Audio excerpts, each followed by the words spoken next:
I never thought my life would spiral into such chaos. My name is Tom, a 38-year-old man who thought he had it all, until the day I discovered my wife's betrayal. We lived in a quaint suburban neighborhood, a picture-perfect house with a white picket fence. It was the kind of place where everyone knew each other, where kids played in the streets, and neighbors waved as they walked by. My wife Karen and I had been married for nearly a decade. We had no kids, just each other, and I always thought that was enough. I worked as an engineer for a reputable firm, a job that required long hours, but provided us with a comfortable life. Karen, in her early 30s, was a striking woman, always the center of attention at social gatherings with her vivacious personality and charm. She worked part-time at a local boutique, more as a hobby than a necessity, given our financial stability. Our home was a sanctuary, filled with memories of shared laughter, quiet dinners, and lazy Sundays. We had a circle of friends who would often gather at our place for barbecues and game nights. From the outside looking in, we seemed like the perfect couple, living the dream in our cozy corner of the world. But behind the smiles and the facade, things had started to change. Little did I know, the life I cherished was built on lies. The place that once felt like a haven now felt like a prison, and the woman I loved more than anything in the world was at the center of my growing suspicion. It began subtly, almost imperceptibly. Karen's behavior started to change in ways that seemed insignificant at first. She became more preoccupied with her appearance, spending longer hours in front of the mirror, buying new clothes and lingerie. I attributed it to a newfound interest in self-care, something I was happy to support. But then there were the late-night phone calls and the hushed conversations that stopped abruptly when I entered the room. Karen's explanations were always plausible, if a bit too convenient. "It's just a friend from work," she would say, or, "We're planning a surprise for one of the girls." I wanted to believe her, so I pushed my doubts aside. But the nagging feeling that something was off wouldn't go away. Our intimate moments became fewer and more distant, replaced by a growing chasm of silence and suspicion. One night, as we lay in bed, I noticed Karen's phone light up with a message. She quickly turned it over, her face flushed with a mix of guilt and defiance. "Who was that?" I asked, trying to keep my voice steady. "Just a friend," she replied too quickly, the words almost rehearsed. "Why do you ask?" I shrugged, attempting to mask my growing unease. "No reason, just curious." Weeks went by, and the distance between us grew. Karen started working late more often, her excuses becoming more elaborate. "I have a big project," she'd say, or, "We're having a staff meeting." It wasn't like her to be so dedicated to a part-time job. I couldn't shake the feeling that something more was going on. One Saturday, while Karen was supposedly out shopping with friends, I decided to take a closer look at her phone. It was something I never imagined I'd do, but my desperation for the truth outweighed my guilt. I unlocked it, my hands trembling, and started scrolling through her messages. Most were mundane, but then I found a thread with a name that sent a chill down my spine. John. John was my boss, a man I respected and admired, someone I considered a friend. The messages were innocuous at first, but as I read further, they became more intimate. "I miss you," he wrote in one. "Last night was amazing," said another. My heart pounded as I read Karen's replies, just as affectionate, just as damning. It wasn't just the words. It was the context, the timing. It all pointed to one undeniable conclusion. My wife was having an affair with my boss. I put the phone down, my mind racing. The evidence was there, glaring and irrefutable. The woman I loved, the woman I thought I knew, was betraying me with the one person who had the power to shatter not just my marriage but my career. The weight of the realization pressed down on me, suffocating in its intensity. I needed to confront Karen, but I needed more. More proof, more understanding of how deep this betrayal went. The days that followed were a blur of anguish and anger. I watched Karen more closely, noting every suspicious movement, every whispered call. My suspicions were confirmed when she came home one night with the scent of cologne that wasn't mine. "Had a good time with the girls?" I asked, my voice laced with hidden venom. She nodded, not meeting my eyes. "Yeah, just a regular girls' night out." I knew then that I couldn't delay any longer. The time for confrontation was coming, and I needed to be ready. The betrayal had to end, and I had to know the full extent of it, no matter how painful the truth might be. I couldn't shake the feeling that Karen and John were becoming bolder, more careless. The tension in our house was thick, each day a struggle to maintain the facade of normalcy. One evening, I decided to test my suspicions. I told Karen I had to work late on a project, giving her the perfect opportunity to meet John without fearing my return. I parked my car a few blocks away and walked back to our house, my heart pounding with anticipation and dread. The windows were dark, but a faint light flickered from our bedroom. I crept up to the house, careful not to make any noise, and let myself in with my spare key. The sounds coming from the bedroom were unmistakable. Moans and whispers, the bed creaking rhythmically. My blood boiled as I listened to the betrayal happening in my own home. Steeling myself, I burst into the bedroom, the door crashing against the wall. There they were, tangled in our sheets, their faces frozen in shock. Karen's eyes widened in horror, while John scrambled to cover himself, his expression a mix of fear and guilt. "What the hell is this?" I shouted, my voice shaking with rage. Karen stammered, trying to pull the sheet over herself. "Tom, it's not what it looks like." "Not what it looks like?" I interrupted, my fists clenched. "You're fucking my boss in our bed, Karen." John stood up, his hands raised defensively. "Tom, let's talk about this." But I was beyond talking. I lunged at him, my fist connecting with his jaw. He stumbled back, crashing into the nightstand. Karen screamed, scrambling out of bed to try and stop me, but I pushed her away. This was between John and me. All the pent-up anger and betrayal exploded as I landed punch after punch. Years of respect and admiration turned to ashes in an instant. John managed to get a few hits in, but I barely felt them, my fury numbing the pain. I pinned him against the wall, my face inches from his. "How could you do this? In my house? With my wife?" He was bleeding from his nose, his eyes wide with fear. "I'm sorry, Tom. I'm so sorry. It just happened." "Just happened?" I slammed him into the wall again, the impact reverberating through the room. "You made a choice, both of you!" Karen was crying now, begging me to stop. "Tom, please! You're going to kill him!" I released him, shoving him to the floor. He lay there, gasping for breath, his face a mess of blood and bruises. I turned to Karen, my anger still burning but tempered by the sight of her tears. "How long has this been going on?" She sobbed, clutching the sheet around her. "A few months. I'm so sorry, Tom. I didn't mean for it to happen." "You didn't mean for it to happen?" I echoed, my voice breaking. "You brought him into our home, into our bed. You destroyed everything." The weight of her betrayal crashed down on me, overwhelming my anger with a profound sadness.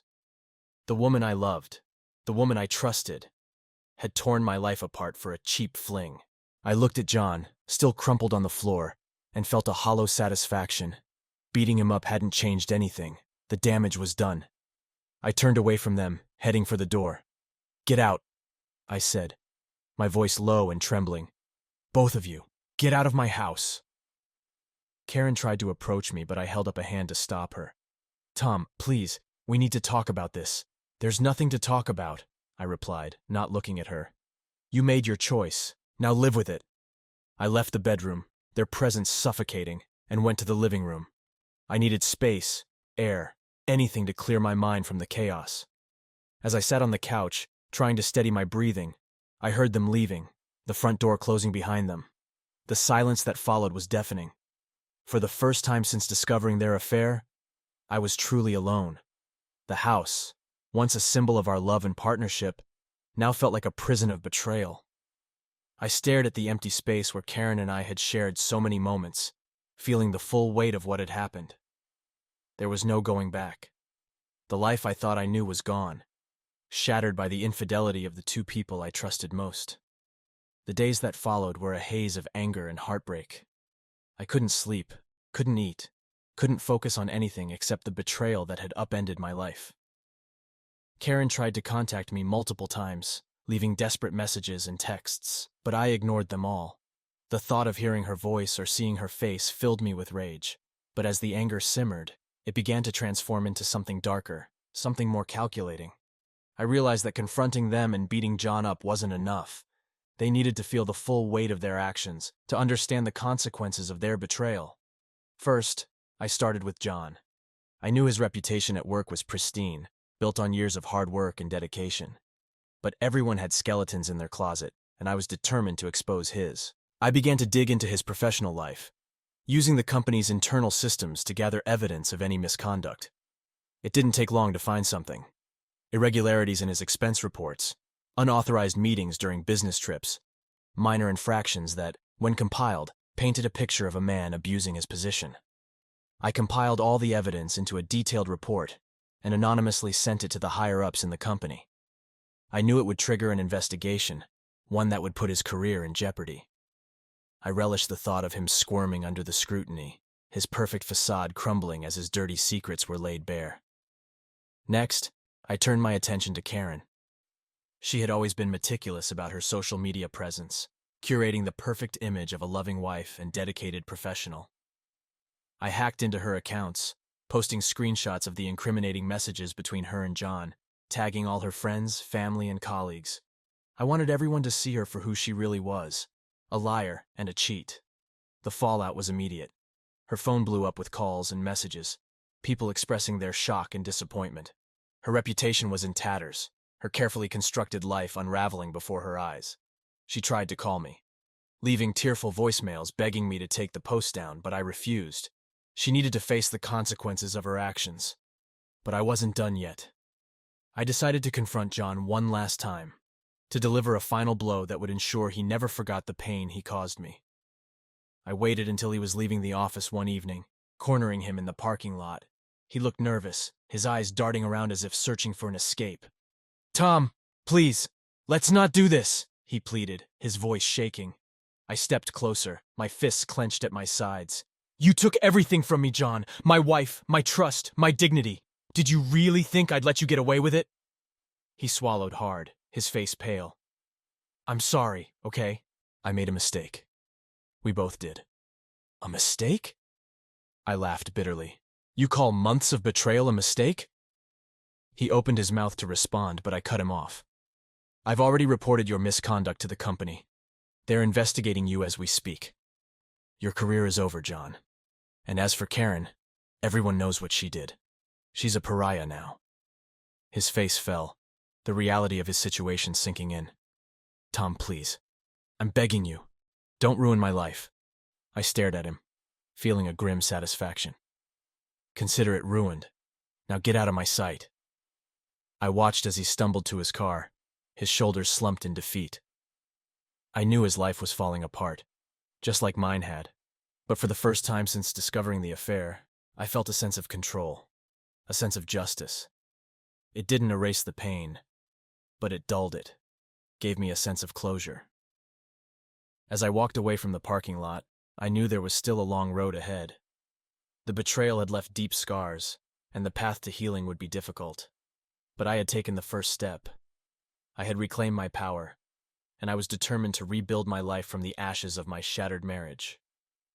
The aftermath of my revenge was chaotic, to say the least. John was suspended pending the investigation, his reputation in shambles. Karen's social life disintegrated as friends and family turned their backs on her. I thought I'd feel triumphant, but instead, I felt a hollow emptiness. The revenge had brought a temporary sense of justice, but it did little to heal the wounds of betrayal. Karen managed to get in touch with me one evening, showing up unannounced at our house. She looked disheveled, her eyes red from crying. "Tom, we need to talk," she said, her voice trembling. I stepped aside, letting her in. "You've got 5 minutes," I said coldly. She took a deep breath, trying to steady herself. "I'm so sorry, Tom. I know I hurt you in ways I can't even begin to understand, but I love you. I never stopped loving you," I scoffed, unable to hide my disbelief. "You call this love? Sleeping with my boss? Lying to my face? Bringing him into our home? That's not love, Karen. That's betrayal." Tears streamed down her face as she struggled to find the right words. "I was lonely, Tom. You were always working, always busy. I felt invisible. John was there, and I made a horrible mistake. I know that now. But we can fix this. We can go to counseling, start over." Her words felt like a knife twisting in my heart. "You think a few therapy sessions will erase what you did? That it'll make me forget seeing you with him in our bed?" She reached out, trying to take my hand, but I pulled away. "Tom, please." I know I don't deserve your forgiveness, but I'm begging you to give us a chance. I'll do anything. I stared at her, my mind racing with memories of our life together, the good times, the promises we made, the love we once shared. But those memories were tainted now, overshadowed by her betrayal. It's too late, Karen. You destroyed everything we had. There's no going back from that. Her shoulders shook with sobs, her face crumpling in despair. What about us? What about the life we built together? I shook my head, my voice barely above a whisper. There is no us anymore. You made sure of that. The life we had is gone, and I can't pretend otherwise. She collapsed onto the couch, her body racked with sobs. I stood there feeling a mix of anger, sorrow, and a strange sense of relief. This conversation, painful as it was the closure I needed. I had said my piece, and there was nothing more to be done. I want a divorce, Karen, I said finally. We both need to move on. She looked up at me, her eyes wide with shock. A divorce? Tom, please, don't do this. We can… No, I interrupted, my voice firm. We can't. It's over. You need to accept that. The weight of my words hung in the air, a final, irrevocable decision. She nodded slowly, her tears falling silently. If that's what you want, she whispered. It's what we both need, I replied, my heart heavy but resolute. I'll contact a lawyer tomorrow. We'll figure out the details. Karen stood up, her movements slow and reluctant. I'll leave, she said softly. I'll stay with a friend until we sort this out. I nodded, watching as she gathered a few belongings and walked out the door. The house felt strangely quiet, the absence of her presence a stark reminder of how much had changed. I sat down, the weight of the evening pressing down on me. The last conversation with Karen had been a mixture of heartbreak and finality. There was no satisfaction, no sense of victory. Only the cold reality of a marriage that had crumbled under the weight of infidelity. But there was also a glimmer of hope, a possibility of starting anew. As I sat in the empty house, I felt a sense of peace slowly settle over me. The road ahead would be difficult, but I was ready to face it. I had confronted the betrayal, sought my revenge, and now it was time to heal and move forward. The future was uncertain, but for the first time in a long while, I felt like I had the strength to face it. The weeks leading up to the divorce trial were grueling. I hired a top-notch lawyer, ensuring I had the best representation possible. Karen's pleas for reconciliation had dwindled, replaced by a resigned acceptance of our situation. We communicated only through our lawyers, each interaction a stark reminder of how far we had fallen from the life we once shared. The day of the trial arrived, bringing with it a mixture of dread and anticipation.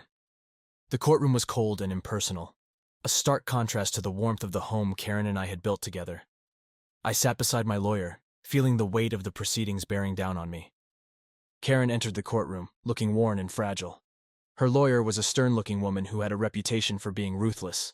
I could see the strain in Karen's eyes, a reflection of the emotional turmoil we had both endured. The trial began with the presentation of evidence. My lawyer meticulously detailed the affair, presenting the text messages, photos, and financial discrepancies I had uncovered. Each piece of evidence was a dagger, cutting through any remaining illusion of trust or reconciliation.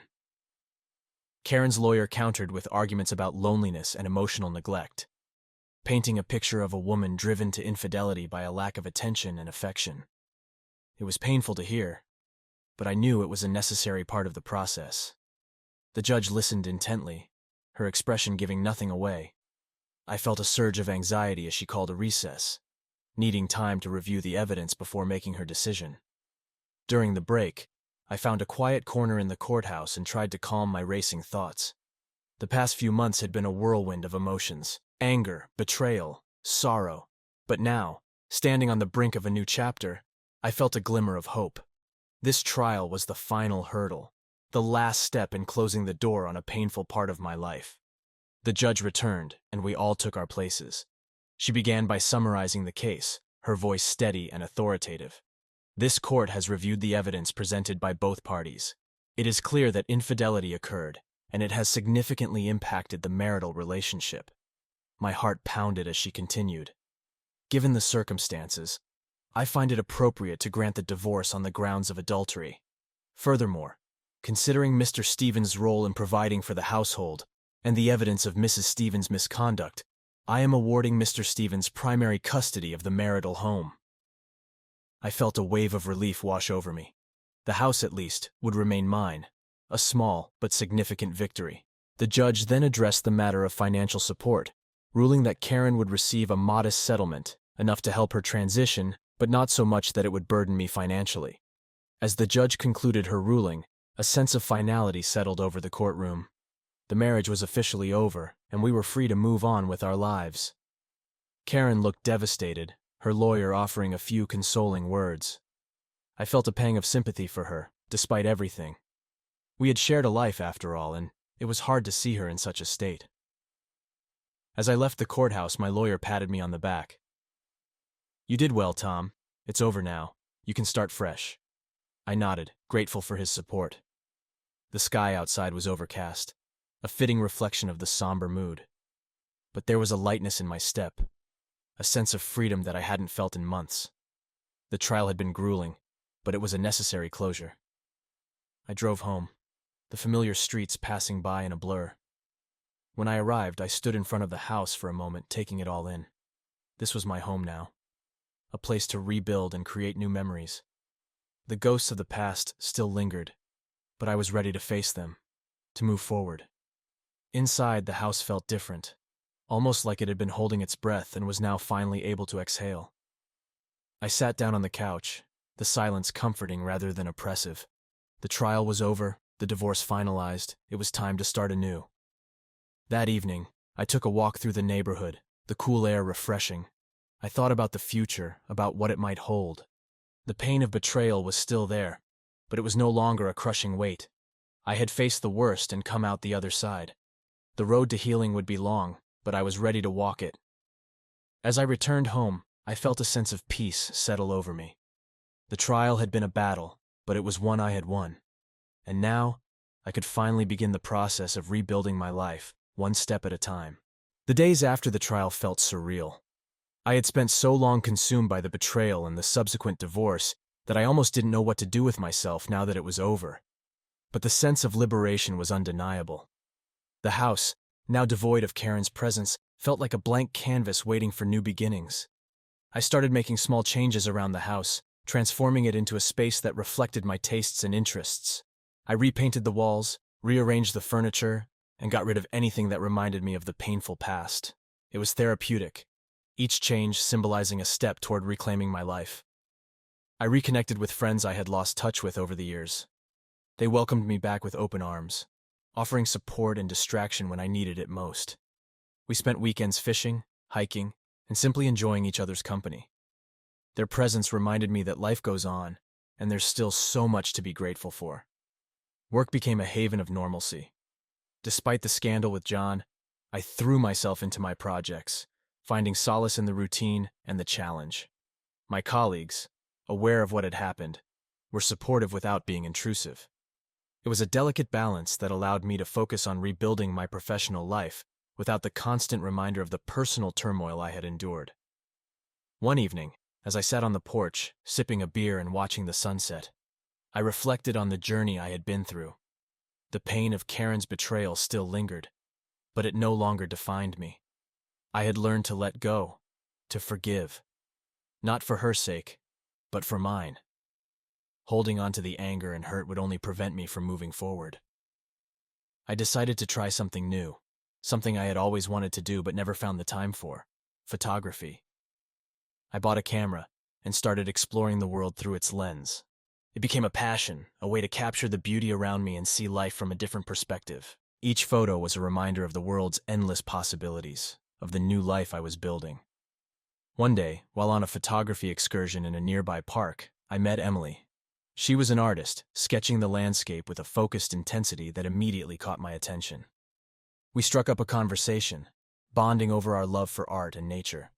There was an ease to our interaction, a connection that felt natural and unforced. We started seeing each other regularly, our shared interests deepening our bond. Emily was kind, patient, and understanding, everything I needed as I navigated the complexities of moving on from my past. She never pressured me, allowing our relationship to develop at its own pace. Months passed, and Emily became an integral part of my life. She met my friends, joined me on photography trips, and brought a sense of joy and stability that I had been missing. For the first time in a long while, I felt genuinely happy. One evening, as we sat by the fire pit in my backyard, Emily turned to me, her eyes filled with warmth. "You've come a long way, Tom," she said softly. "I'm proud of you." Her words hit me hard, a reminder of the journey I had undertaken. "Thank you, Emily," I replied, taking her hand. "I couldn't have done it without you." She smiled, squeezing my hand. "We've both found something special, haven't we?" I nodded, feeling a deep sense of gratitude. "Yes, we have." As I lay in bed that night, I thought about the future. It was still uncertain, filled with challenges and unknowns. But I no longer faced it with fear or hesitation. I had learned to embrace change, to find strength in my resilience. The pain of the past had forged a new path, one filled with hope and possibility. The next morning, I woke up early and went for a run, the cool air invigorating. As I jogged through the familiar streets, I felt a sense of contentment. The trials and tribulations had shaped me, but they did not define me. I was ready for whatever life had in store. Back at the house, I brewed a fresh pot of coffee and sat on the porch, watching the world wake up. The sun was rising, casting a golden glow over everything. It was a new day, a new beginning. And for the first time in a long while, I felt at peace with myself and the world around me. I picked up my camera, ready to capture the beauty of the morning. Life had thrown me a curveball, but I had found a way to catch it, to turn it into something meaningful. As I focused the lens on the horizon, I knew that this was just the beginning of a new and exciting chapter in my life. And so, with a heart full of hope and a spirit ready for adventure, I embraced my new life, grateful for the lessons learned and the opportunities ahead. The future was bright, and I was ready to face it, one step at a time.